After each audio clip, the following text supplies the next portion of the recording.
देखो, मंदाह, सबसे पहला शब्द है मंदाह, फिर सुमंद मतयो, फिर मंद भाग्याहुपद्रुता, पाखंड नृता संतो विरक्ता सपरिग्रह। मैंने क्या देखा? मंदाह, मंदाह माने धीमी गति वाली। अब जो काम जिस गति से होना चाहिए उस गति से नहीं कर रहे, धीरे धीरे चल रहे, हो जाएगा हो जाएगा हो जाएगा हो जाएगा। सुमंद मतया, उनकी मति जो है वो भी मंद हो गई है।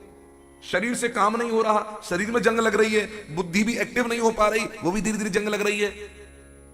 पहले के लोगों ने, हमारे पूर्वजों ने जितना मेहनत करके, संघर्ष करके, खटनी करके कुछ खड़ा कर दिया, आज बच्चे ज्यादातर उस बेल के लगे हुए फल खा रहे हैं। आप बताइए, प्राय देख लीजिए आप, जिन्होंने स्थापना बुजुर्गों ने कर दी और बड़ा एम्पायर खड़ा कर दिया, दो चीजें हैं, या तो आपने उसको बढ़ा दिया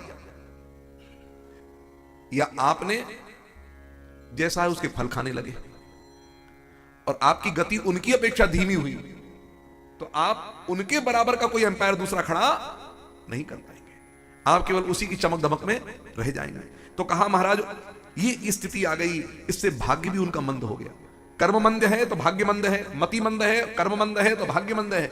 और महाराज कहा कि वो पाखंडी, वो अब ऐसा पाखंड करते हैं दुनिया के आगे, ये दिखाते हैं जो वास्तविकता में नहीं है।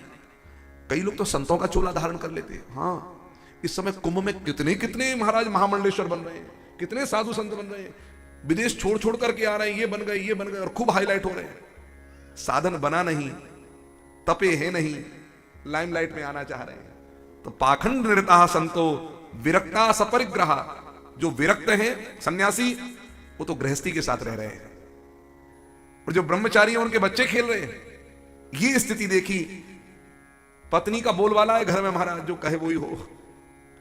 हाँ, तरुणी प्रभुता आगे है, और साले साहब तो बुद्धि देते हैं जिया जी को, जिया जी ऐसा करो, सारा हाँ जिया जी सुनते हैं, नहीं सुनेंगे तो बहू की सुनेंगे फिर घर में।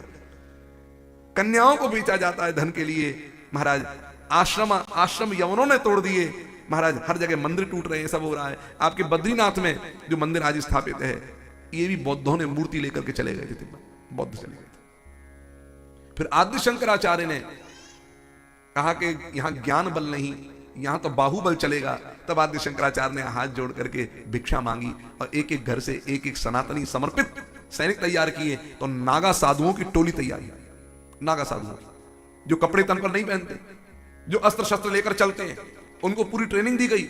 नागा साधुओं की पूरी मिलिट्री तैयार हुई, और फिर जाकर के उन्होंने बौद्धों के साथ तिब्बत में जाकर युद्ध किया। युद्ध करके अपने भगवान की मूर्ति विग्रह को लेकर के उन्हें पराजित करके और वहां पर स्थापित की। आज भी बद्रीनाथ में शंकराचार्य की पीठ है, आज भी।